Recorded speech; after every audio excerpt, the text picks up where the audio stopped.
Naomi stood frozen in the hallway of her own home, her hand on the doorknob, her body swaying with exhaustion. It was 11:45 at night. She had been awake since 4 that morning. She had worked her hospital shift from 6 to 2, rushed to her second job at the call center from 3 to 7, grabbed a protein bar in her car before her evening shift at the restaurant from 7:30 to 10, and then driven across town to clean offices until 11. Her feet throbbed in her worn sneakers. Her back ached from bending and lifting. Her eyes burned from lack of sleep. But she had made it home. She could shower, maybe eat something, sleep for 4 hours and do it all again tomorrow. Then she heard his voice. Derek's voice came through the bedroom door, loud and carefree, the way it used to sound back when they first met. Back when she thought he was ambitious and hardworking. Back before she knew the truth. "Man, I'm telling you I got it made," Derek said, and Naomi could hear other male voices in the background. He had the phone on speaker. "She works 4 jobs. 4. Hospital, call center, restaurant, and cleaning offices at night." The other voices laughed. "And you just sit back?" one of them asked. "Pretty much," Derek said, and Naomi heard him take a sip of something. Probably the expensive whiskey he bought while she drank tap water. "She thinks she's helping us get out of debt together. She thinks we're a team. She thinks if she just works a little harder we'll be okay." "That's cold, man," another voice said, but he was laughing too. "Cold? Nah, that's smart," Derek replied. "I made some bad bets, sure. Got in over my head with some credit cards. But why should I suffer? I got myself a personal slave who thinks she's being a good wife." Naomi's hand slipped off the doorknob. Her purse fell from her shoulder and hit the floor with a soft thud, but the voices inside the room didn't notice. "What about that girl Amber?" someone asked. "She's still around?" "Oh yeah," Derek said, and Naomi could hear the smile in his voice. "Amber doesn't know about the debt situation. She thinks I'm doing well. I take her to nice places, buy her nice things. She's fun, you know? Not exhausted and complaining all the time like Naomi." "You're using Naomi's money to date Amber?" The voice sounded almost impressed. "Where else would I get it?" Derek laughed. "Naomi works so hard she doesn't even check the bank statements anymore. She just deposits her checks and keeps going. I skim off the top for my personal expenses. She thinks every penny goes to bills. She's so tired she doesn't even think straight anymore." Naomi backed away from the door. Her legs felt like water. Her chest felt like someone had reached inside and squeezed her heart until it stopped beating. She walked backward down the hallway, her hand over her mouth to keep from making a sound. 3 years. 3 years she had been working herself into the ground. 3 years since Derek came to her with tears in his eyes, saying he had made mistakes, that he had gambling debts, that he needed her help just this once, that he would never let it happen again. She had believed him. She had loved him. She had promised to stand by him. So she took on a second job. Then a third. Then a fourth. She wore the same 3 outfits over and over because she couldn't afford new clothes. She cut her own hair in the bathroom mirror. She gave up her gym membership, her book club, her Sunday brunches with friends. She stopped visiting her mother because she couldn't afford the gas. She ate ramen and peanut butter sandwiches while Derek ordered takeout. And he had been laughing at her. He had been calling her his slave. He had been using her money to date another woman. Naomi found herself in the kitchen, staring at the sink full of dishes. Derek's dishes. The dishes she would wash before going to bed because he never did them. The dishes that would be dirty again tomorrow because he would eat breakfast and leave the mess for her. Her hands started to shake. Then her arms. Then her whole body. She grabbed the edge of the counter to steady herself. The granite was cold under her fingers.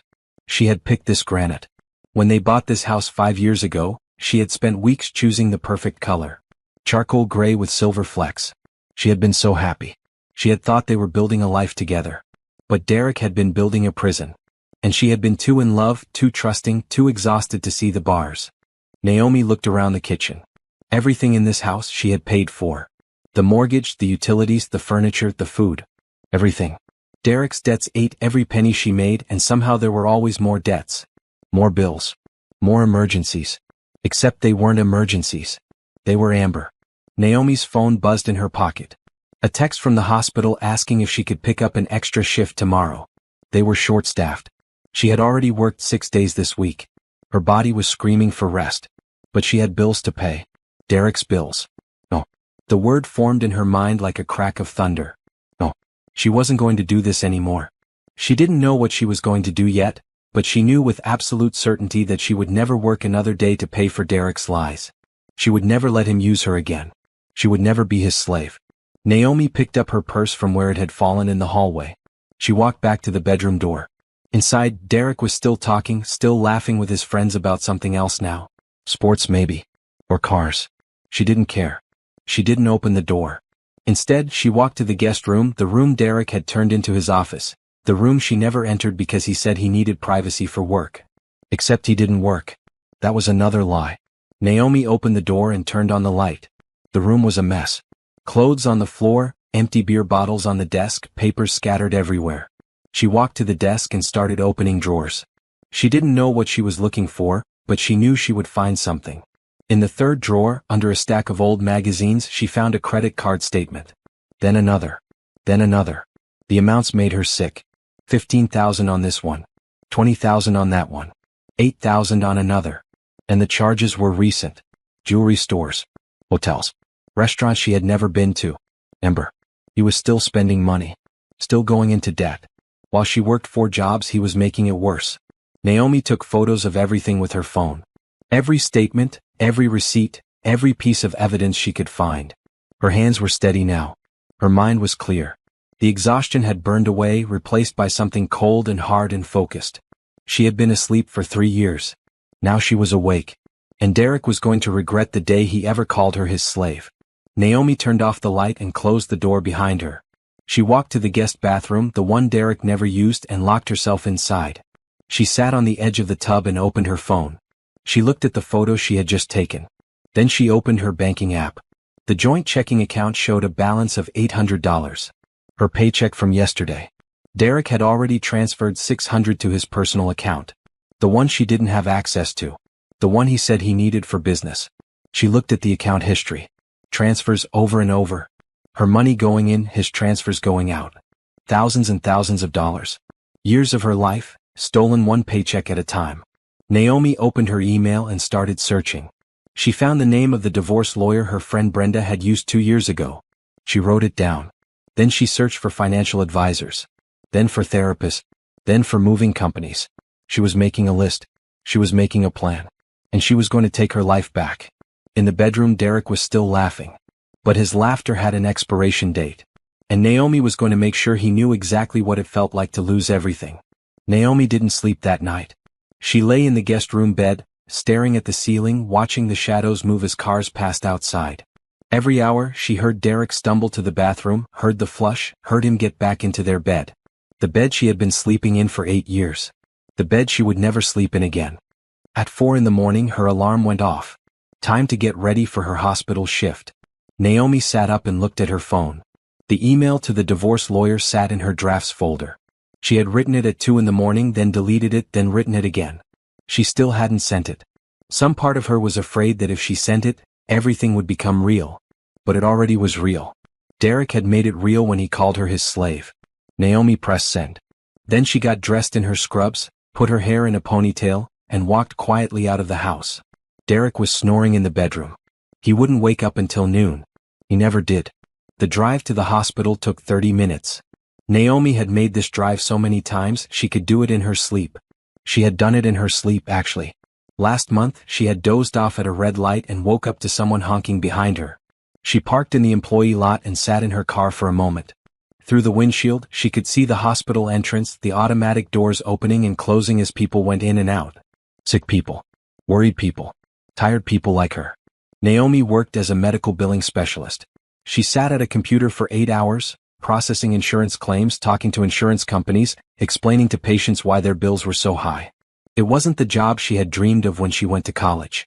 She had wanted to be a physical therapist. She had been 3 semesters away from finishing her degree when she met Derek. He had been charming. Confident. He told her she was beautiful. He told her she was smart. He told her he wanted to build a life with her. So when he asked her to take a break from school to help him start his business, she said yes. Just for a year, he said. Just until the business got off the ground. That was 8 years ago. The business never happened. Derek always had an excuse. The market wasn't right. He needed more capital. His partner backed out. Someone stole his idea. Naomi stopped asking about it after the 2nd year. By then, she was working full-time to support both of them. By then, Derek had convinced her that her dreams could wait. That they needed to be practical. That she was being selfish for wanting to go back to school when they had bills to pay. But they didn't have bills. Not back then. The bills came later, after Derek started gambling. After he started losing. After he came home with tears in his eyes and promises on his lips. Naomi got out of the car and walked into the hospital. Her shift started in 10 minutes. She scanned her badge at the employee entrance and took the elevator to the 3rd floor. The billing department was quiet this early. Most people didn't arrive until 8. But Naomi liked the early shift. It meant she could leave at 2 and make it to her second job on time. Her desk was in the corner, next to a window that looked out over the parking lot. She had a photo of her and Derek on her desk. It was from their wedding day. They looked so happy. Derek in his suit, Naomi in her white dress, both of them smiling like they had won the lottery. Naomi picked up the photo and looked at it. She didn't recognize the woman in the picture. That woman had hope. That woman believed in love. That woman thought marriage meant partnership. She opened her desk drawer and put the photo inside, face down. Then she turned on her computer and got to work. The morning passed in a blur of phone calls and claim forms. At 10, her coworker Brenda stopped by with coffee. "You look terrible," Brenda said, setting the cup on Naomi's desk. "Worse than usual, I mean." Naomi tried to smile. "Thanks. That's exactly what I needed to hear. I'm serious." Brenda pulled up a chair and sat down. She was in her 50s, divorced, with 2 grown kids. She had been working at the hospital for 20 years. "You're going to kill yourself with all these jobs. When's the last time you had a day off?" "I don't know. January?" "Naomi. It's October.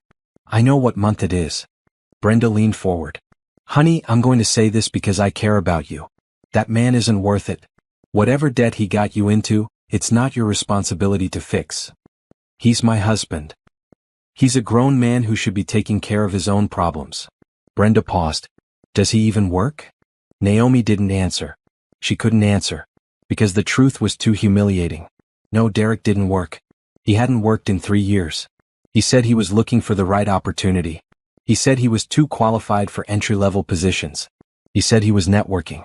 But what he really did was sleep until noon, play video games, go to the gym, and spend Naomi's money on another woman. "I emailed your lawyer," Naomi said quietly. "This morning." Brenda's eyes went wide. "You did?" "I overheard Derek last night, talking to his friends. About me." Naomi's throat tightened. "He called me his personal slave." Brenda didn't say anything. She just reached across the desk and squeezed Naomi's hand. "I'm done," Naomi said. "I'm so done. I just need to figure out how to do this without ending up on the street. Patricia is a good lawyer. She helped me get everything I was entitled to. More than I thought I would get." Brenda squeezed her hand again. "You're going to be okay. Better than okay." "I don't feel okay." "You will. Eventually." Naomi nodded, but she wasn't sure she believed it. She had been not okay for so long she couldn't remember what okay felt like. The rest of the shift dragged. Every time Naomi looked at the clock, only 5 minutes had passed. She processed claims mechanically, her mind somewhere else. Planning. Calculating. Trying to figure out how she was going to survive the next few months. At 2, she clocked out and walked to her car. She had 45 minutes to get across town to the call center. She stopped at a drive-thru and ordered a value meal, eating it in her car at red lights. The call center job was mind-numbing. She sat in a cubicle with a headset, answering calls from angry customers who wanted to know why their internet wasn't working or why their bill was so high. Everyone was angry. Everyone yelled. Naomi spent 4 hours apologizing for things that weren't her fault. At 7, she clocked out and drove to the restaurant. This was the job she hated most. She was a server at a chain restaurant, the kind with too many menu options and appetizers that all tasted the same. She smiled at customers, took orders, brought food, cleaned up spills. Her feet always hurt after this shift. Tonight was no different. A family of 5 left her a $3 tip on a $90 bill. A man at table 7 sent his steak back 3 times. A woman at table 12 asked for 17 different modifications to her salad and then complained that it didn't taste right. At 10, Naomi's shift ended. She changed out of her work clothes in the employee bathroom and drove to her 4th job. The office building was downtown, 12 floors of insurance companies and law firms. Naomi had the key to get in. She cleaned 3 floors every night. Vacuuming, emptying trash, wiping down desks and conference tables. The building was empty except for the security guard at the front desk. He waved at her when she came in. She waved back. Naomi started on the 10th floor and worked her way down.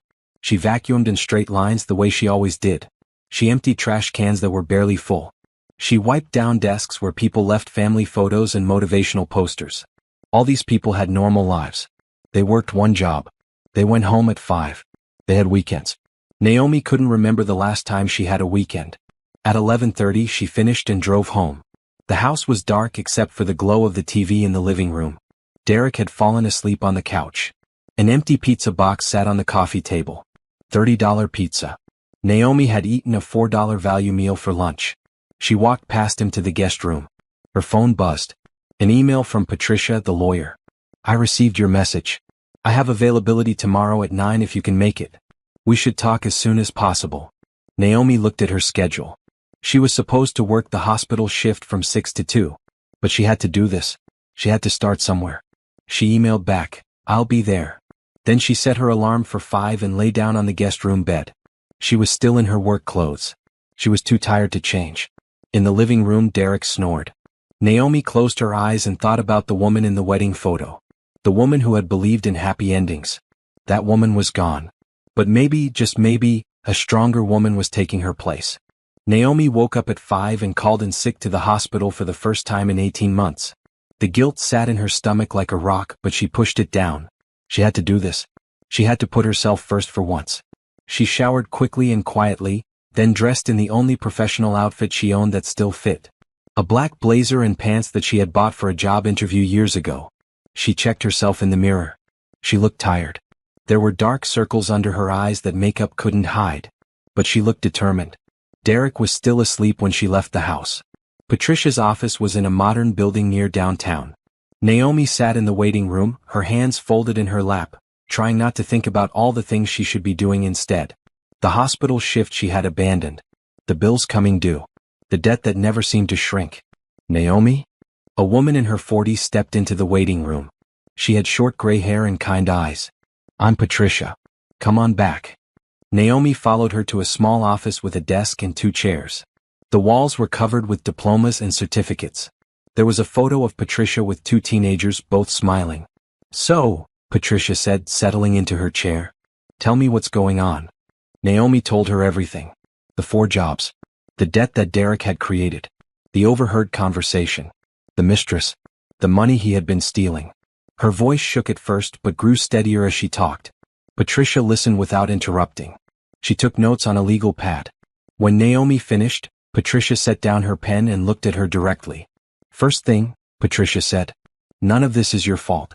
You understand that? Naomi nodded, but she wasn't sure she believed it. Second thing. You're in a better position than you think. Did Derek tell you these were joint debts? He said we needed to pay them together. That we were a team. But did you sign anything? Credit card applications, loan documents, anything like that? Naomi thought back. No. He said he would handle the paperwork. Patricia smiled. Then legally those debts are his. Not yours. Gambling debts especially. If you can prove you didn't consent to them, you're not responsible. Really? Really? And if he's been taking money from joint accounts without your knowledge to support an affair, that's financial infidelity. We can use that in the divorce. Divorce. The word hung in the air. Naomi had been married for 8 years. She had promised forever. But forever couldn't include being someone's slave. What do I do now? Naomi asked. Patricia pulled out a checklist. First, you separate your finances. Open a new bank account in your name only. Start depositing your paychecks there. Don't tell Derek. Won't he notice? Probably. But by the time he does, you'll be ready. Patricia continued. Second, you gather evidence. Every text message, every receipt, every bank statement. Document everything. Times, dates, amounts. The more evidence you have, the better. I took photos last night. Of credit card statements I found in his office. Good. Keep doing that. But be careful. Don't let him catch you. What if he gets angry? What if he tries to stop me? Patricia's expression turned serious. Do you feel safe in your home? Naomi thought about it. Derek had never hit her. He had never threatened her. But he had manipulated her. He had lied to her. He had used her. I don't know, she admitted. If at any point you feel unsafe, you leave. You go to a friend's house, a hotel, anywhere. Your safety is more important than anything else. Patricia wrote something on a business card and handed it to Naomi. This is my cell number. You can call me anytime. Naomi took the card.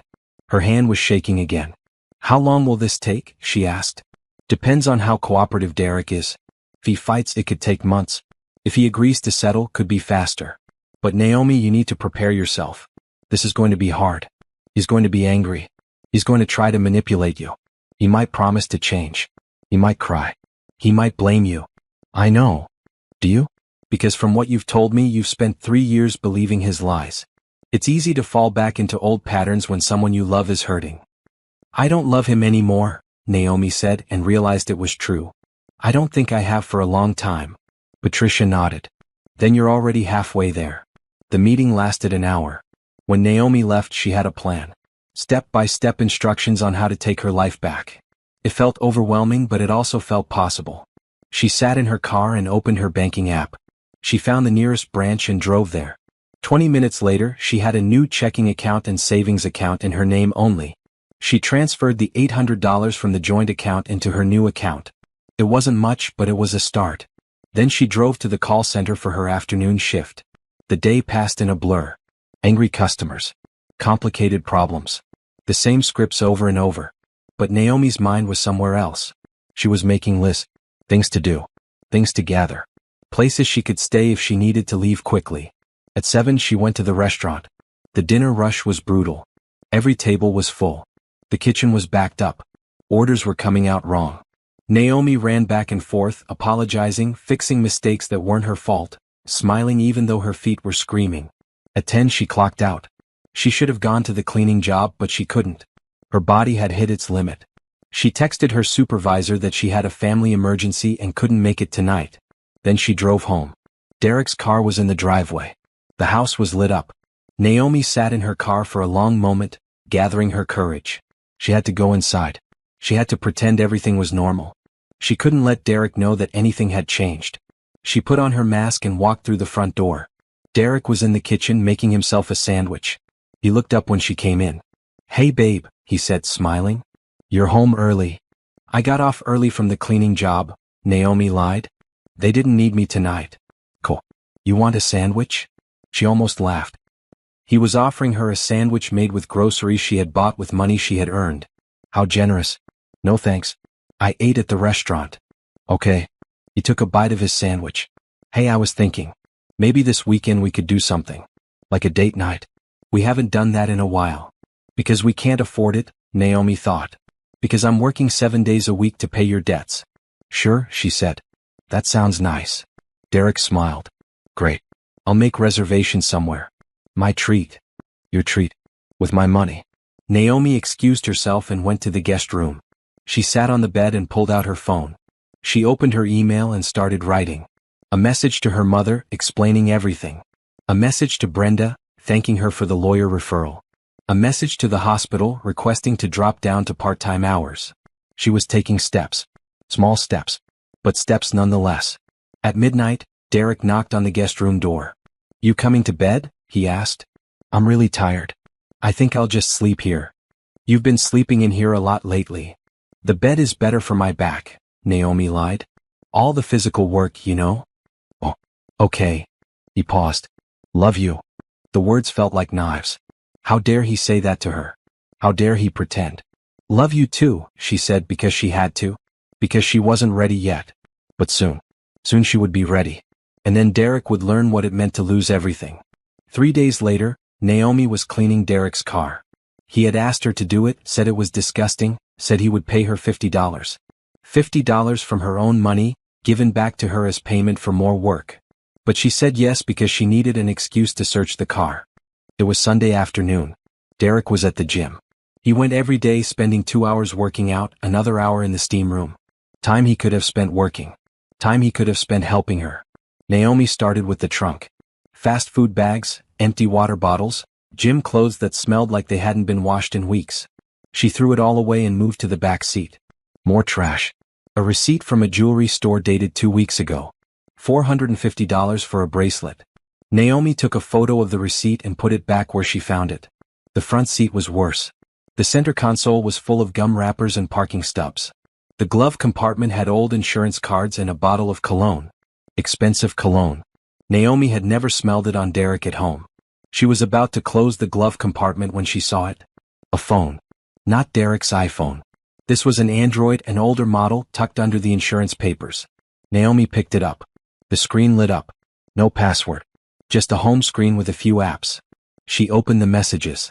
The most recent conversation was with A, and the messages made Naomi's stomach turn. A, miss you already, baby? Derek, miss you too. Counting down until Friday. A, what time can you get away? Derek, noon. I'll tell her I have a job interview. A, oh, you're terrible. What if she actually believes you? Derek, she always does. She's too tired to question anything. A, poor thing. Working all those jobs. Derek, I know, right? But it keeps her busy. And it keeps money coming in. A, you're going to hell. Derek, worth it if I get to see you. Naomi scrolled up. Weeks of messages. Months.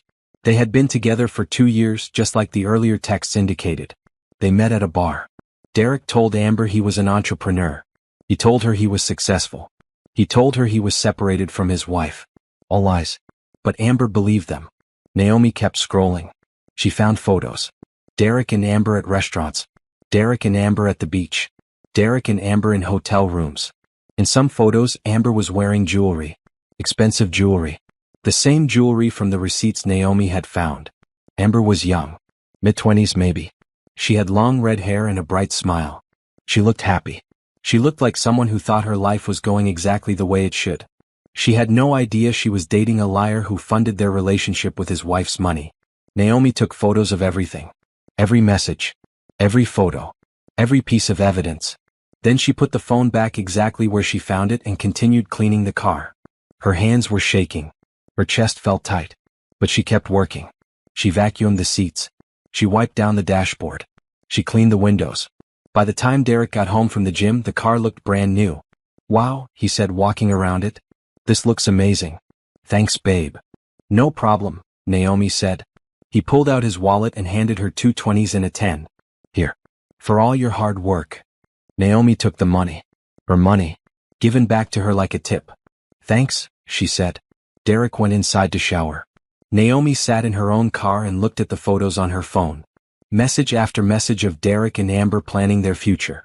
A future that included Naomi's money but not Naomi. She thought about confronting him.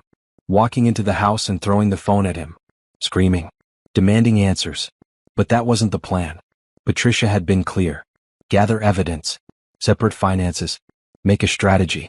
Then strike. Naomi opened her new banking app. She had been depositing her paychecks into her new account for 3 days now. She had $1,100 saved. It wasn't much, but it was growing. She had also made an appointment to see a therapist. First session was tomorrow. Patricia had recommended her, a woman who specialized in financial abuse and manipulation. Financial abuse. That's what this was. Naomi had looked it up. The patterns were all there. Derek controlling the money. Derek creating debt. Derek isolating Naomi through exhaustion. Derek making her believe she was responsible for his problems. Classic abuse. And Naomi had fallen for it completely. Her phone buzzed. A text from Derek. What do you want for dinner? I'm thinking pizza again. Pizza he would order with her money while she ate leftovers. Naomi texted back, whatever you want. Then she opened her photos and looked at the pictures from Derek's secret phone again. She studied Amber's face. The woman looked so happy. So carefree. Did Amber know about the debt? Did she know Derek didn't work? Did she know he had a wife at home working herself to death? No. Amber thought Derek was successful. Amber thought Derek had money. Amber thought she had won some kind of prize. Naomi felt a flicker of something like pity. Amber was being lied to just as much as Naomi had been. Maybe not in the same way, but lied to nonetheless. But Naomi wasn't going to warn her. Wasn't going to reach out. Wasn't going to help. Amber had made her choices. She had chosen to be with a man who said he was separated. She had chosen to accept expensive gifts without questioning where the money came from. She had chosen to laugh about Naomi's exhaustion. And soon, Amber would face the consequences of those choices. Because when Naomi left, when she stopped paying Derek's bills, the money would dry up. The nice dinners would stop. The jewelry would stop. And Derek would have to tell Amber the truth. That he was broke. That he was in debt. That he had been using his wife to fund their relationship. Naomi wondered how long Amber would stick around after that. Not long, she suspected. Derek came back outside, his hair wet from the shower. Pizza should be here in 30 minutes. You want to watch a movie? Sure, Naomi said. She got out of her car and followed him inside. They sat on the couch together. Derek picked some action movie. Naomi pretended to watch, but she wasn't paying attention. She was thinking about her plan. About the evidence she had gathered. About the new bank account. About the therapist appointment tomorrow. She was thinking about freedom. Halfway through the movie, Derek put his arm around her. The gesture felt wrong. Invasive. Like he had no right to touch her anymore. But Naomi didn't pull away. Not yet. Soon, she told herself. Very soon. When the pizza arrived, Derek paid with cash. Naomi's cash from the joint account he still had access to. She ate 1 slice. Derek ate 6. At 11, Naomi said she was tired and went to the guest room. She locked the door and sat on the bed with her phone. She looked at the photos from Derek's secret phone one more time. Then she sent them all to Patricia with a message. More evidence. Found his phone. He's been planning meetups with her during times he told me he had job interviews. Patricia responded immediately. This is excellent. Keep it safe. Don't confront him yet. Naomi set her phone down and lay back on the bed. She stared at the ceiling and listened to the TV in the living room. Derek was still watching movies. Still living his comfortable life. But his time was running out. And he had no idea the storm that was coming. The therapist's office smelled like lavender. Soft music played from hidden speakers. The woman behind the desk was in her 50s with kind eyes and a calm voice. I'm Dr. Helen, she said. Patricia told me a little bit about your situation. But I'd like to hear it from you. Naomi had thought she would feel embarrassed talking to a stranger about her marriage. But instead she felt relief. This was someone who would listen without judgment. Someone who wouldn't tell her she was overreacting or being dramatic. She told Dr. Helen everything. Not just the facts but how she felt. The exhaustion. The confusion. The way Derek made her feel like she was never doing enough. The way he twisted every conversation to make her feel guilty. Dr. Helen listened. She took notes. When Naomi finished, she set down her pen. What you're describing is called financial abuse, Dr. Helen said.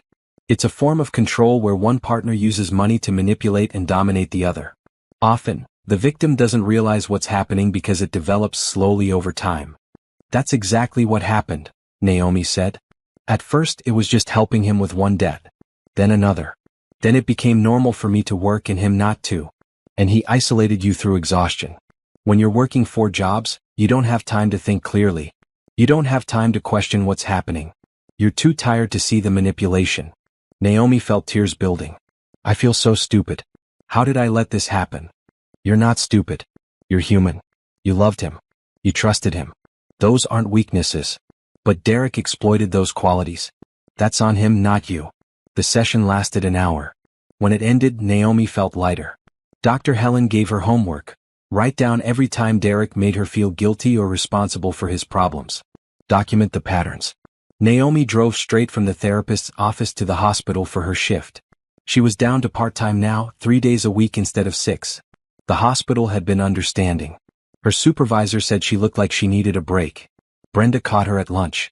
They sat in the cafeteria, eating salads from the vending machine. You look better, Brenda said. Less like a zombie. Naomi laughed. Thanks. I think. Patricia told me you're doing everything right. Building your case. Getting evidence. I found his secret phone. He's been using it to communicate with his mistress. Brenda's eyes widened. Are you serious? Completely serious. 2 years of messages. Photos. Plans to meet up. All while I was working.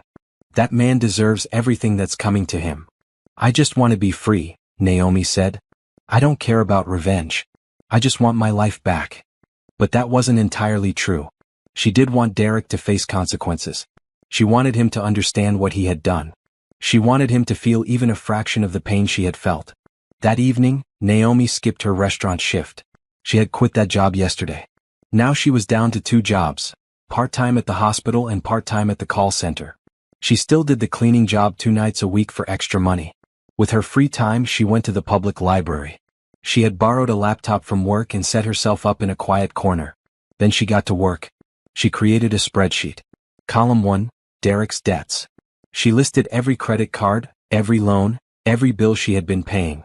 Next to each one, she listed the balance and the monthly payment. The total made her sick. $97,000. Column 2, Evidence. She listed every piece of documentation she had. Bank statements showing transfers from joint accounts to Derek's personal account. Receipts for jewelry and hotels. Text messages with Amber. Photos of them together. Column 3, Timeline. When each debt was created. When Derek stopped working. When he told her he needed help. When she took on the second job. The third. The fourth. The pattern was clear. Derek had created these debts himself through gambling and poor choices. He had never intended to pay them back. He had always planned to use Naomi. And it had worked for 3 years. Naomi saved the spreadsheet to a USB drive. She made 3 copies and hid them in different places. One in her car. One in her locker at the hospital. One in a safety deposit box she had opened at her new bank. She wasn't taking any chances. If Derek found out what she was planning, he might try to destroy evidence. She had to be ready. Next, she opened a new document and started writing. A list of things she needed to do before she could leave. Save 3 months of expenses. Find an apartment. Change all her passwords. Tell her mother. Serve divorce papers. File a police report about financial fraud, if possible. She was on step 1. Her new bank account had $2,200. Her monthly expenses, once she stopped paying Derek's debts, would be about $2,000. She needed $6,000 saved before she could leave safely. At her current rate, she could save about $800 a week now that she had quit 2 jobs and was depositing everything in her own account. That meant she needed about 5 more weeks. 5 more weeks of pretending. 5 more weeks of living with Derek. 5 more weeks of wearing the mask. She could do it. She had survived 3 years. She could survive 5 more weeks. Naomi worked at the library until it closed at 9. Then she drove to the office building for her cleaning shift. The work was mindless, which she appreciated. It gave her time to think. She had called her mother yesterday and told her everything. Her mother had cried. She had said she knew something was wrong but didn't want to pry. She said Naomi could come stay with her anytime. But Naomi didn't want to run to her mother. She wanted her own place. Her own space. A fresh start that was completely hers. At 11 she finished cleaning and drove home. Derek was asleep on the couch again. Naomi walked past him to the guest room. Her phone buzzed. A text from an unknown number. "Hi, is this Naomi? This is Amber. We need to talk." Naomi's heart stopped. She stared at the message. Read it again. How did Amber get her number? Another text came through. "Derek gave me your number a long time ago. In case of emergency. But I just found out he's still married. He told me you were separated. Is that true?" Naomi's hands shook. She didn't know how to respond. Part of her wanted to tell Amber everything. To tell her exactly what kind of man Derek was. To warn her. But another part of her remembered the text messages. Amber laughing about Naomi's exhaustion. Amber accepting expensive gifts without question. Amber choosing to believe Derek's lies. Naomi typed back, "We're not separated. We're very much married. And you're welcome to him." She hit send before she could change her mind. 3 dots appeared immediately. Amber was typing. "I had no idea. I swear. He told me you were getting divorced. He told me it was just a matter of paperwork." Naomi typed, "He lied. He's been lying to both of us. But I'm done being lied to. If you want to stay with him, that's your choice. But know that he has no money. He has no job. And he has $97,000 in debt that I've been paying off. When I leave, that debt becomes his problem. Good luck." She turned off her phone and put it in her drawer. She didn't want to talk to Amber. Didn't want to hear her excuses or her shock or her apologies. Amber was Derek's problem now. And in 5 weeks, Derek would be nobody's problem but his own. Amber didn't text again. But Derek started acting strange. He was on his phone constantly, typing and deleting messages. He kept asking Naomi about her schedule. He wanted to know when she would be home. She had plans. If anything had changed. Naomi knew Amber must have confronted him. And now Derek was scared. It was week 4 of Naomi's plan. She had $5,400 saved. Almost enough to leave. She had found an apartment, a small 1-bedroom across town. The landlord was holding it for her. She just needed to come up with first month, last month, and deposit. $5,000 total. She was almost there. Naomi came home from her hospital shift on a Wednesday afternoon. Derek's car was in the driveway. Unusual. He was usually at the gym. She walked inside and found him sitting at the kitchen table. His laptop was open in front of him. His face was pale. "We need to talk," he said. Naomi's heart started racing, but she kept her voice calm. "About what? Did you close our joint account?" I moved my money to a personal account. That's all. Why? Because I wanted control over my own paychecks. Derek stood up. You can't do that. We have bills to pay. You have bills to pay, Naomi corrected. Those are your debts, not mine. His face flushed red. We're married. Your money is our money. Then where's your money? Naomi asked. You haven't worked in 3 years. I've been supporting you. I've been paying your debts. And you've been spending my money on your mistress. Derek went very still. What are you talking about? Amber. I know all about Amber. Who told you? His voice was sharp. Does it matter? I know. I have proof. Text messages, photos, receipts. 2 years of evidence. Derek sat back down. His hands were shaking. It's not what you think. Really? What is it then? Because from where I'm standing, you convinced me to work 4 jobs to pay off your gambling debts while you sat home and spent my money on another woman. What part of that am I misunderstanding? I was going to end it with her. I swear. It didn't mean anything. You're right. It didn't mean anything. Because I'm done. Naomi pulled an envelope from her purse and placed it on the table. These are divorce papers. You've been served. Derek stared at the envelope like it might explode. You can't be serious. I've never been more serious about anything in my life. Naomi, please. Let me explain. Let me fix this. You can't fix this. You broke us 3 years ago when you decided I was worth more as a worker than as a wife. I never said that. You said it to your friends. I heard you. You called me your personal slave. Derek's face went white. You heard that? I heard everything. And I'm done being your slave. Naomi turned and walked to the guest room. She had already packed her essential belongings. 1 suitcase. That's all she needed for now. She could get the rest later with a police escort if necessary. Derek followed her. Where are you going? Somewhere you're not. This is my house too. Actually, it's not. Your name isn't on the mortgage. Mine is. I've been paying it for 5 years. According to my lawyer, you have 30 days to move out. You can't kick me out of my own home. It's not your home. It never was. You just lived here while I paid all the bills. Naomi grabbed her suitcase and walked to the front door. Derek grabbed her arm. Don't touch me, she said, her voice cold. He let go immediately. Naomi, please. Don't do this. I love you. You don't love me. You love my paycheck. But that's over now. She walked out the door and loaded her suitcase into her car. Derek stood in the doorway watching. He looked lost. Like he couldn't understand how his perfect setup had fallen apart. Naomi got in her car and drove away. She drove to her mother's house and sat in the driveway for a long moment. Then she called Patricia. It's done, she said. I served him. I left. How do you feel? Terrified. Relieved. Free. Naomi laughed. It sounded slightly hysterical. Is that normal? Completely normal. Are you safe? I'm at my mother's house. Good. Stay there tonight. Tomorrow we'll talk about next steps. But Naomi, you did it. The hardest part is over. Naomi hung up and sat in the car, watching her mother's house. The lights were on inside. Her mother was probably making dinner, living a normal life. A life Naomi was about to re-enter. Her phone buzzed. Multiple texts from Derek. Please come home. We can work this out. I'll change. I'll get a job. I'll pay you back. Naomi blocked his number. Then she got out of the car and walked to her mother's door. Her mother answered before she could knock. She took one look at Naomi's face and pulled her into a hug. Come inside, baby, she said. You're safe now. Naomi started crying then. Not sad tears. Not angry tears. Relief tears. She had done it. She had left. She had taken the first step toward a new life. And there was no going back. The apartment was small but bright. 1 bedroom, 1 bathroom, a kitchen barely big enough for 1 person. But it was hers. All hers. Naomi signed the lease on a Thursday. She moved in on Friday with help from her mother and Brenda. She didn't have much. The suitcase she had packed. Some kitchen supplies her mother donated. A mattress she bought on sale. A few dishes from the thrift store. But it was enough. She set up her laptop on the kitchen counter and checked her email. Patricia had sent an update. Derek had 30 days to respond to the divorce papers. If he didn't respond, the divorce would go through automatically. If he did respond, they would negotiate terms. Either way, Naomi was getting divorced.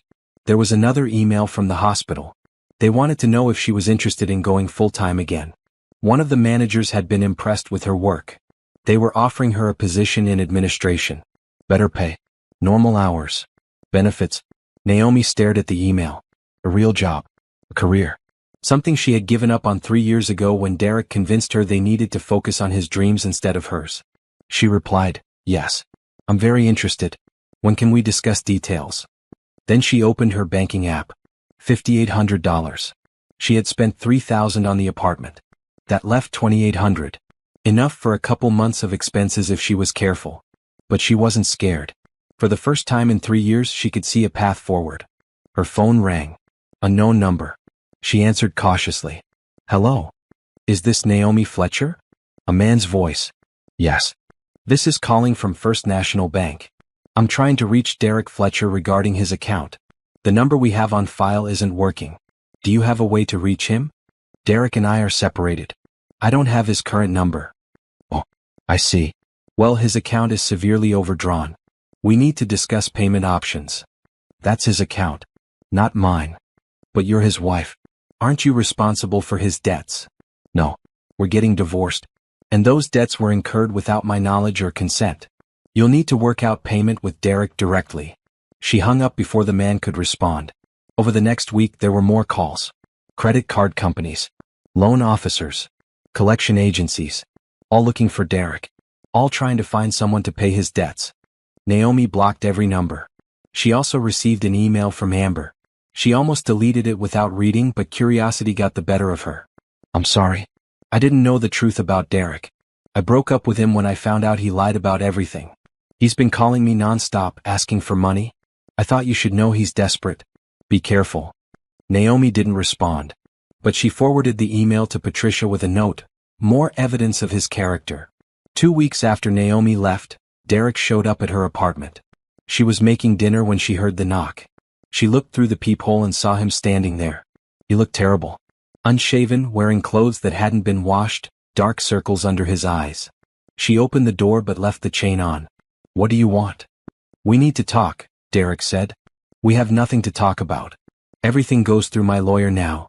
I can't afford a lawyer. I can't afford anything. The creditors are calling constantly. They want $50,000 immediately or they're taking legal action. That's your problem. It's both our problem. We're still married. Not for long. And those are your debts. Not mine. Derek ran his hand through his hair. He looked panicked. Naomi, please. I know I messed up. I know I hurt you. But I need help. You need help? That's rich. I worked 4 jobs for 3 years trying to help you. And you called me your slave. I didn't mean it like that. How did you mean it then? Derek didn't answer. That's what I thought, Naomi said. Goodbye, Derek. She closed the door. He knocked again. Naomi, please. I'm going to lose the house. The house is in my name. My lawyer is handling it.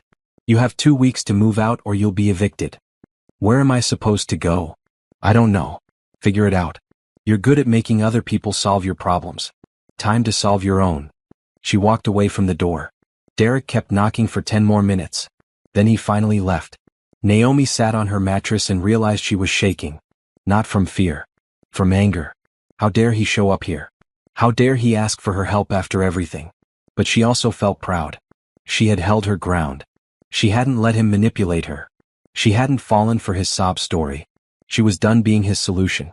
3 weeks after Naomi left, Patricia called with an update. Derek responded to the divorce papers, she said. He's requesting spousal support. Naomi laughed. She couldn't help it.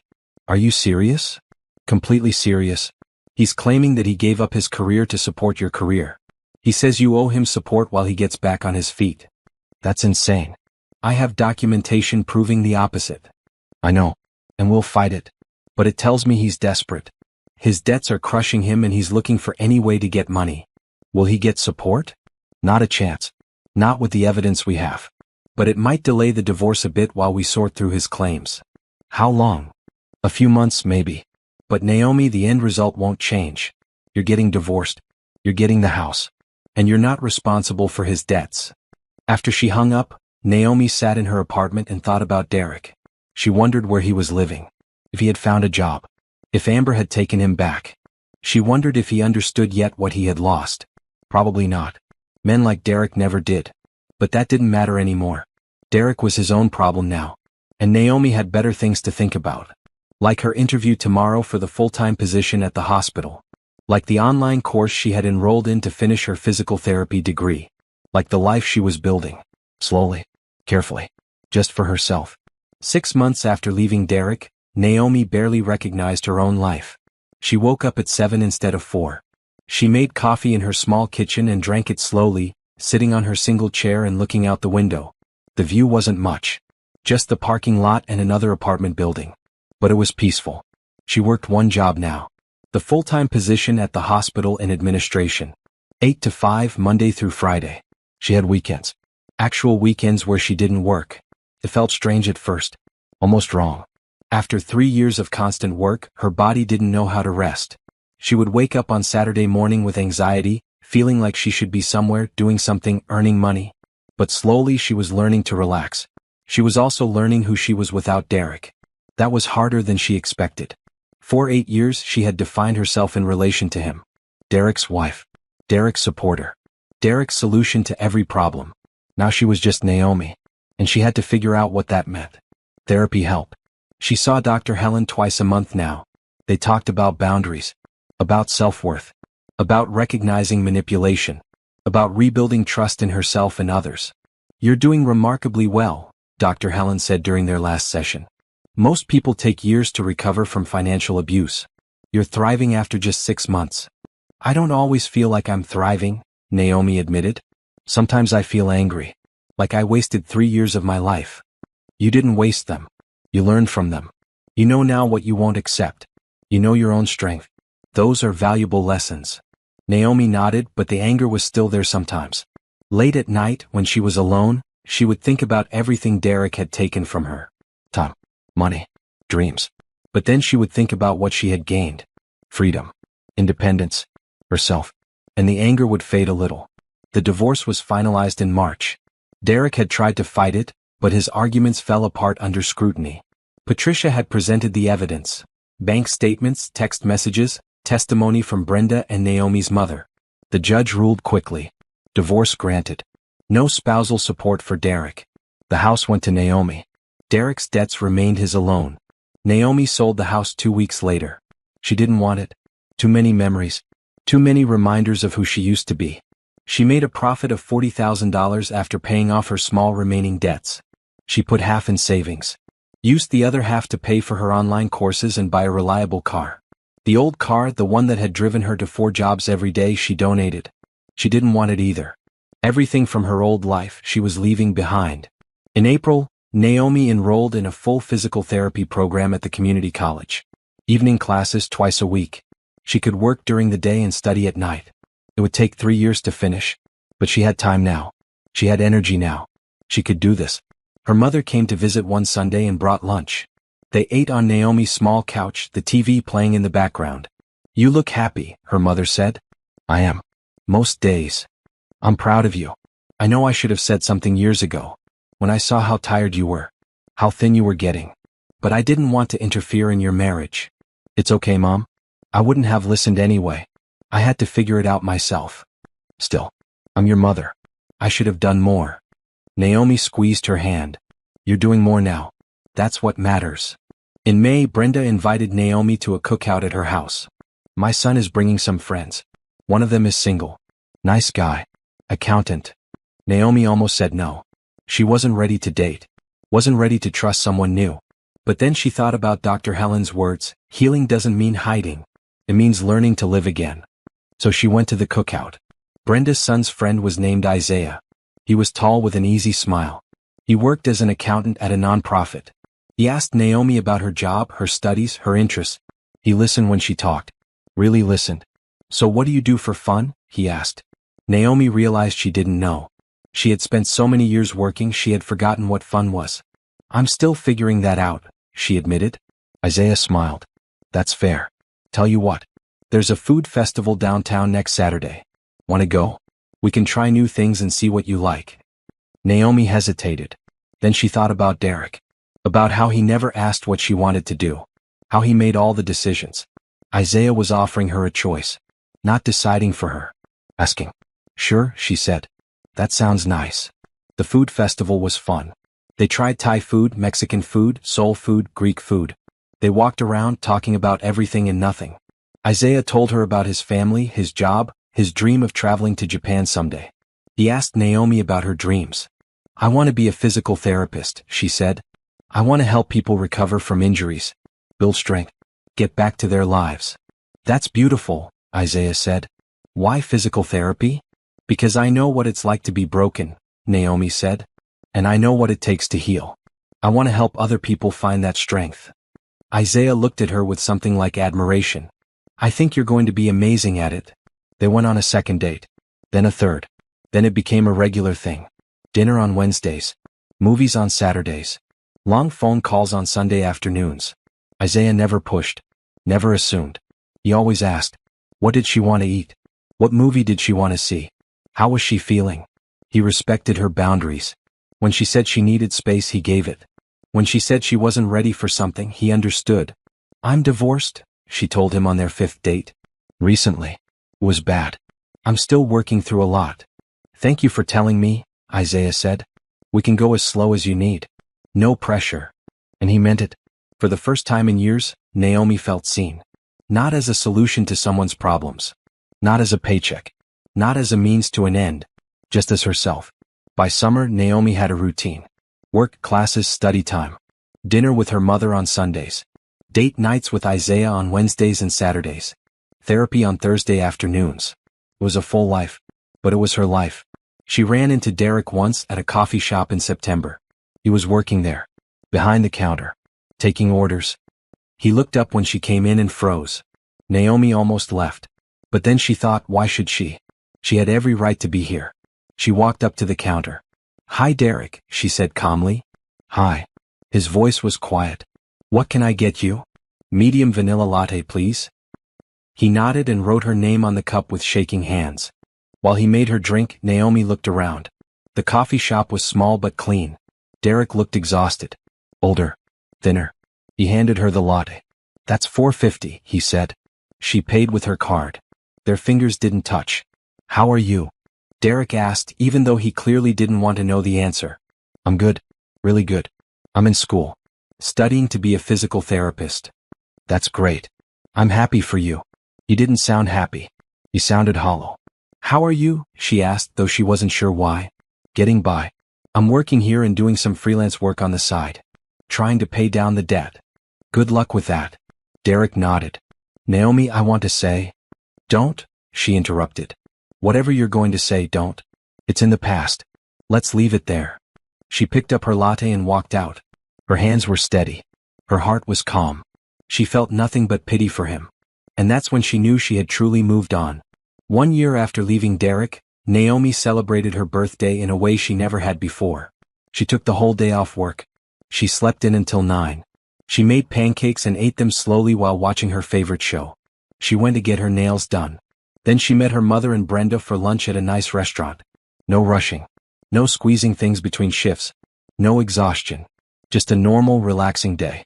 How does it feel to be 34? Brenda asked over dessert. Honestly? Amazing. Last year at this time, I was working 4 jobs and couldn't remember what month it was. Now I'm actually living. You look different, her mother said. Lighter. Like you're not carrying the world on your shoulders anymore. I'm not. I'm only carrying myself. And that's so much easier. That evening, Isaiah took her to dinner. He had made reservations at a steakhouse overlooking the river. The kind of place Naomi would have never gone with Derek because they couldn't afford it. Or rather, because Derek spent all their money on Amber. I have something for you, Isaiah said after they ordered. He pulled out a small wrapped box. Naomi opened it. Inside was a delicate silver bracelet with a single charm. A phoenix. Rising from the ashes, Isaiah explained. That's what you did. You rebuilt yourself. Naomi felt tears prickling her eyes. This is beautiful. Thank you. You're beautiful. Inside and out. And I wanted you to have something to remind you how strong you are. They had been dating for 7 months now. It was different from her relationship with Derek in every way. Isaiah was consistent. Reliable. Kind.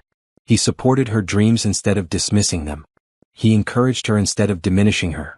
I love you, Isaiah said. I know it might be too soon to say that. But it's true. And I wanted you to know. Naomi's heart felt full. She hadn't said those words to anyone in a long time. She had thought maybe she never would again. But looking at Isaiah, she felt it. Well, real love. The kind that lifted instead of dragged down.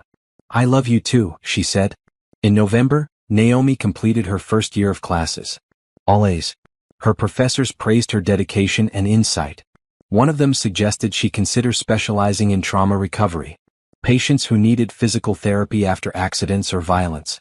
You have a natural empathy for people who are rebuilding, the professor said. And your own experience could help you connect with them. Naomi thought about it. She knew what it was like to rebuild. To start from nothing. To fight for every inch of progress. Maybe she could help others do the same. She signed up for additional coursework in trauma-informed care. The hospital promoted her in December. Her new title was Operations Coordinator. More responsibility. Better pay. Her own office with a window. She sat at her new desk and looked around. Diplomas on the wall. Photos of her mother, Brenda, Isaiah. A calendar with her class schedule marked in neat rows. This was success. Not the fake success Derek had promised. Not the exhausting treadmill of trying to fix someone else's mistakes. Real success. Built by her. For her. In January, Naomi moved to a bigger apartment. 2 bedrooms this time. She turned the second bedroom into a study. Desk, bookshelf, comfortable chair. A place to do her homework. A place to think. Isaiah helped her move. So did Brenda and her mother. They ordered pizza and laughed while unpacking boxes. Remember when all you had was one suitcase? Brenda said.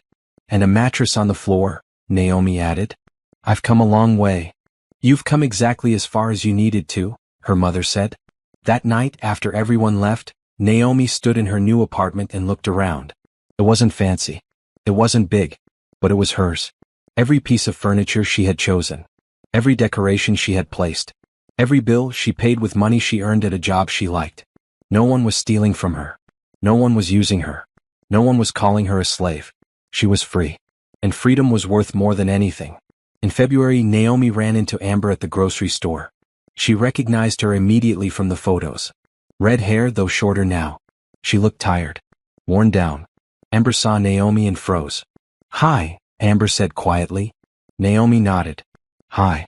I want to apologize, Amber said. For everything. I didn't know he was married. I mean, he said you were separated, but I should have questioned it more. I should have been smarter. Yes, you should have, Naomi said. Not mean. Just honest. He lied to me too. About everything. His job. His money. His life. When you left, everything fell apart. He came to me begging for money. I almost gave it to him because I felt sorry for him. But then I realized he would just keep taking. That's what he does, Naomi said. I broke up with him. Blocked his number. I haven't talked to him in months. Naomi shrugged. That's between you and him. I know. I just wanted you to know that I'm sorry. Not that it changes anything. But I am. Naomi studied her. Amber looked genuine. Regretful. Okay, Naomi said. Apology heard. Are you happy now? Amber asked. After leaving him? Very happy. Amber nodded slowly. Good. You deserve that. They went their separate ways. Naomi didn't feel angry at Amber anymore. Didn't feel anything really. Amber was just another person Derek had used. Another victim of his manipulation.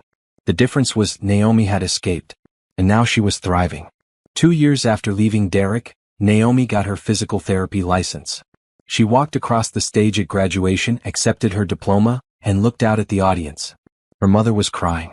Brenda was cheering. Isaiah was beaming with pride. This was the moment Naomi had dreamed of 10 years ago. The moment Derek had convinced her to postpone. The moment she had thought she would never reach. But she had reached it. On her own terms. In her own time. She had done it.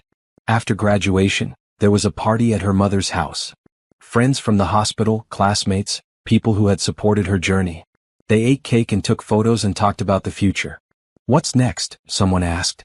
I have interviews at 3 hospitals, Naomi said. And one at a rehabilitation center that specializes in trauma recovery. That's the one I really want. You'll get it, Isaiah said confidently.